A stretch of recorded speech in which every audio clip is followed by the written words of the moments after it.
O zagueiro, goleiro, centroavante e motorista de caminhão nas horas vagas Gustavo Henrique merece seleção. Ancelotti, você precisa de um centroavante de área, aquele pra você cruzar a bola e gol? Gustavo Henrique. Vamos conversar aí sobre Corinthians e Santa Fé. Santa Fé e Corinthians, porque o jogo foi fora de casa, pela quarta rodada da fase de grupos da Libertadores.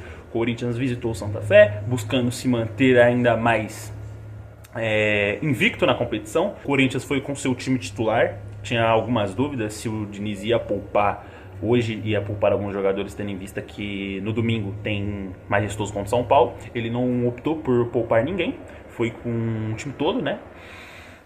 Como já diria o filósofo professor Diniz, o jogador ele não é só músculo e osso. E foi para campo com Hugo Souza, Mateuzinho, Gabriel Paulista, Gustavo Henrique, Matheus Bidu. Aí no meio campo, Raniel, André, Bidon, Garro. E no ataque, Yuri Alberto, Jesslinger. Basicamente esse é o esboço do time titular.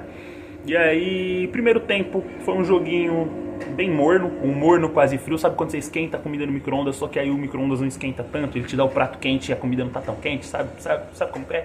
Aí você vai comer assim, não tá tão quente, mas você come pra poder comer. Foi um joguinho meio morno. As primeiras chances foram do Santa Fé. Teve uma oportunidade de Santa Fé que ela vai, acho que o Rodallega, o próprio Rodallega que fez o gol, ele chuta e vai pra fora, se eu não me engano, o Hugo defende. Agora eu não lembro. E também não anotei as chances dos caras, porque por mim que se lasca. O Corinthians foi ter uma chegada efetiva ali com 14 minutos. O Garro cobra uma falta na área, o Raniel de cabeça e o goleiro deles defende. No rebote o André tenta a finalização, só que a defesa dos caras corta. Aí depois disso o Corinthians consegue trocar alguns passes, fica aquele joguinho bem burocrático, o Corinthians tocando bola, não arrumando muita coisa, o time dos caras tentando responder. Ali por volta de 32 minutos do primeiro tempo ainda, teve uma boa chegada do Corinthians, uma jogadinha uma troca de passes bem estilo Fernando Diniz. Agora de cabeça eu não me lembro quais jogadores fizeram essa troca de passes, mas ela chega no André dentro da área, que finaliza e o goleiro defende, se eu não estou enganado, tá? Eu devia lembrar das coisas, né? Caramba, tá complicado, hein, essa memória tá complicada, não. Tá difícil. Com 37 do primeiro tempo teve um chute do Bidu. E basicamente foi esse o primeiro tempo. O primeiro tempo, como eu disse, muito morno, um morno quase frio, joguinho truncado, né? Tem a desculpa de ser um jogo na altitude, o time dos caras jogando em casa, um time do Santa Fé, como a própria transmissão da Globo estava falando, um time muito físico, e jogando em casa principalmente. A gente sabia que os caras eram um time muito físico quando vieram jogar aqui em Itaquera, apesar de ser um time não é um time primoroso tecnicamente, mas eles dificultam o jogo nessa questão da fisicalidade. O Corinthians só consegue abrir o placar no jogo aqui de Itaquera no segundo tempo. E hoje foi a mesma coisa, o Corinthians só consegue fazer o gol ali no segundo tempo, depois de ir por uma pressão absurda. Segundo tempo, tem uma baita mudança, tem uma brusca mudança, o time dos caras começa a ter mais iniciativa, o Corinthians parece que diminui muito a intensidade.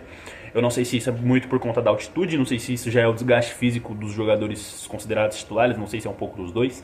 Mas o time dos caras chega, o time dos caras começa a pressionar mais. Tanto com 59 minutos de jogo, sai o gol dos caras. Um belo passe do jogador do Santa Fé para achar o Rodallega na área. E de primeiro momento eu achei que estava impedido, mas depois que passou os replays, deu pra ver que a perna do Matheus Bidu dava condição. E tem que elogiar também o passe rompedor de linhas, como o pessoal fala. O passe que o jogador do Santa Fé deu pro Rodallega, foi um baita passe, achou o cara bem. E cara a cara com o Hugo, ele não tremeu, conseguiu tirar o Hugo da jogada e fez um belo gol, temos que reconhecer. Apesar de não ter sido o gol do Corinthians, temos que reconhecer que foi um belo gol do Santa Fé. Com isso, 1-0 atrás no placar, o Corinthians precisa ir pra cima, o Corinthians precisava tomar a iniciativa de novo, demonstrar o senso de urgência, ficar mais com a bola, ter mais ímpeto ofensivo. E pra isso, eu achava que o Diniz já tinha que ter mexido. Se no último vídeo eu falei que a gente tem que ter calma com o Diniz, por conta que era o 8º jogo dele ainda, hoje é o 9º jogo dele ainda, e eu acho que tem que ter calma, tá? O trabalho dele vai demorar pra gente ter alguma avaliação melhor do que a gente tá tendo agora. Mas apesar da gente ter essa paciência maior, porque ele tá chegando agora, só é o 9º jogo dele, temos que ter calma. Provavelmente só depois da Copa do Mundo a gente vai poder fazer uma avaliação um pouco mais crítica mesmo da coisa, por causa pós Copa do Mundo ele já vai ter tido um tempo com o elenco para poder treinar. Poucos jogadores vão para a Copa, acho que só o Memphis vai para a Copa, então ele vai ter basicamente o elenco todo para ele poder ajustar as coisas. E enfim, a crítica que eu tenho ao Diniz hoje é a demora para mexer. Eu achei que ele demorou pra mexer também contra o Mirassol. E hoje, de novo, eu achei que ele demora pra mexer. Eu tava assistindo o jogo aqui com a minha mãe e com o meu irmão. Eu tava falando, toda hora eu tava falando: olha, o Diniz tem que mexer, tem que pôr o Caio César, tem que pôr o Dieguinho, tem que pôr algum ponta, tira o André, sei lá, põe algum dos pontas do Corinthians pra poder adicionar mais amplitude, né? Abrir o time e tentar ser mais... arriscar mais coisas, porque tanto o Dieguinho quanto o Caio César são jogadores que arriscam mais. E tava faltando isso no time do Corinthians, pois hoje não foi um bom jogo dos nossos meio-campistas. Um jogo ruim do André, novamente. Um jogo ruim do Garro também. O Bidon também, mais um jogo abaixo do Breno Bidon. A gente espera muito desses três principalmente, né? Então foi um jogo apagado do nosso meio-campo. Eu espero que domingo eles estejam bem, porque é jogo contra o São Paulo, em casa, Brasileirão, a gente precisa vencer. E hoje, de novo, não foi um bom jogo do nosso meio de campo. Então eu tava nessa, o Diniz tem que tirar pelo menos um desses meio campistas. Não quer tirar o Bidon nem o Garro, tira então o André, que acho que dos três é o que tá pior. Acho que muito por conta da questão física, por conta da altitude. E aí o Diniz mexe, ele demora pra mexer. O Diniz ele só mexe lá por volta dos 75 minutos de jogo. Ele tira o André e põe o Dieguinho, uma substituição que eu tava falando aqui, né, enquanto eu tava assistindo o jogo, tava falando pro Diniz que o Diniz tinha que fazer. Daqui de casa eu tava falando, pô, Diniz, tem que tirar o André, tem que pôr o Dieguinho. E foi isso que ele fez, pra gerar um pouco mais de perigo, né? Eu achei que ele ia colocar o Dieguinho pra abrir de fato o time, pro Dieguinho ser um ponta e o Lingard na outra. Foi quase isso que aconteceu. Né? O Dieguinho entrou, na verdade, como um meio campista, que era o que ele fazia também na base do Corinthians. E quem estava mais espetado do outro lado era o Mateuzinho.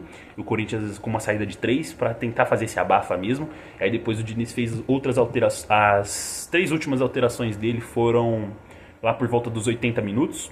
Onde ele tira o Raniel e põe o Carrilho. Ele tira o Heralberto e o Bidon e põe o Pedro Raul e o Caio César. Com as substituições, o time do Corinthians ficou com o Carrilho fazendo a volância, o Dieguinho, o Garro e o Caio César no meio campo, se eu não me engano, o Lingard aberto na esquerda, Mateuzinho aberto na direita, o Pedro Raul no ataque, vamos que vamos pro abafa.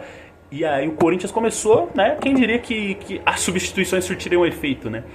Tanto que o Dieguinho teve uma baita chance ali por volta dos 83 minutos, teve uma tabelinha, ele entrou na área, chutou, bateu na trave, e ali nos acréscimos, cruzamento do Mateuzinho para a área, gol dele, gol do nosso zagueiro artilheiro. Ele vai brigar por artilharia dessa Libertadores, tá? Se deixar, vai ser o artilheiro do Brasileirão. Gustavo Henrique novamente de cabeça, mais um gol do nosso zagueiro artilheiro. Tá sendo muito importante. Cara, foi como eu falei no último vídeo. O Gustavo Henrique faz muita falta. Sem ele a gente sente muito. Ele é, sem dúvidas, o pilar desse time. Um dos pilares, se não o pilar, tá ligado? Ele... Não vou falar que é o pilar, né? Ele é um dos pilares, assim como o Hugo Souza no gol. Ele é um outro pilar da nossa defesa. Não só da nossa defesa, como do nosso ataque, né? Ele consegue ser útil, tanto ofensivamente quanto defensivamente.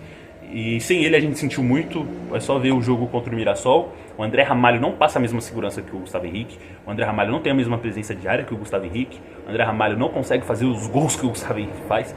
Então é muito difícil alguém competir com o Gustavo Henrique para ser titular do Corinthians. Então foi igual eu falei contra o Peñarol. De todos os erros da gestão Augusto Melo e Rubão, eles acertaram algumas, e uma delas foi trazendo o Gustavo Henrique, cara, que zagueiro bom. Quando veio, eu fiquei com uma leve desconfiança, mas, cara, que zagueiro bom, que zagueiro... É o nosso xerife da nossa zaga, tá? E foi isso, galera. O jogo foi assim, acabou o jogo, ainda teve uma leve confusão, porque o Hugo acho que comemorou perto da torcida dos caras, um jogador deles não gostou, foi tirar satisfação e começou empurra. As famosas cenas lamentáveis, né, digno de Libertadores. Com esse empate, Corinthians segue 100% na Libertadores, segue em busca da melhor campanha no geral. E a melhor campanha geral é bom, porque a gente pode decidir o mata-mata em casa. E com esse empate, a gente chega aí à marca de 10 pontos. O Corinthians é o líder do grupo. E basta a Platense vencer. Eu nunca lembro se é a Platense ou é o Platense. Mas enfim, basta o Platense empatar ou ganhar do Peñarol amanhã, que a gente é classificado para as oitavas de final da Libertadores. com 2 rodadas de antecedência, faltando jogar com o Penharol fora e o Platense em casa. Enfim, é isso. Acho que foi isso que eu consegui agregar sobre o jogo. Esses são o que eu tenho para falar sobre o jogo. Se você tem uma outra visão, se você tem algo a comentar sobre, se eu esqueci de alguma coisa, comenta aí embaixo, dá like, se inscreve no canal. Tô tentando voltar, tô voltando de fato, já é o 3º vídeo seguido. Olha só, já estamos melhor que ano passado, que eu sumi durante um ano. Então, se você gostou, dá o like, se inscreve no canal, ativa o sino das notificações para não perder os próximos vídeos. Não esquece de seguir a gente nas outras redes sociais que estamos aí, né? Tem o Twitter e tem o Instagram. A página é mais forte no Instagram de fato, então segue lá, você não vai se arrepender, ou vai, não sei. E se tudo der certo, domingão tamo aí, domingo, dia das mães, é meio complicado, né, eu dedicar um tempo pra vir gravar o vídeo, mas eu vou tentar. Caso eu não apareça aqui domingo de noite, eu volto segunda de manhã, certo? É nóis.